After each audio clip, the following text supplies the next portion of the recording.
আচ্ছা, বলুন তো এরম উপহার পেলে আপনারা ঠিক কি করতেন?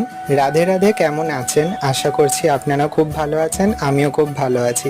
কাল দোলযাত্রা, আর সেই উপলক্ষেই আমার বাড়ি আসলো শান্তিপুরের গোপাল। গত 2 বছর ধরে ইউটিউবে দেখতাম শান্তিপুরে এরকম গোপাল পুজো হয়, তার আগে জানতামও না।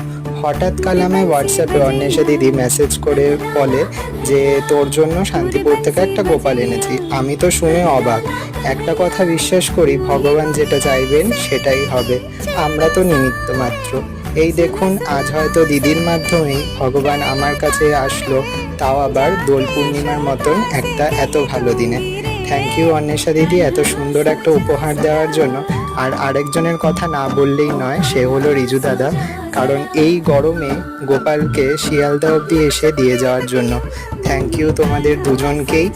আর সবাই খুব ভালো থাকবেন, সুস্থ থাকবেন, আর গোপাল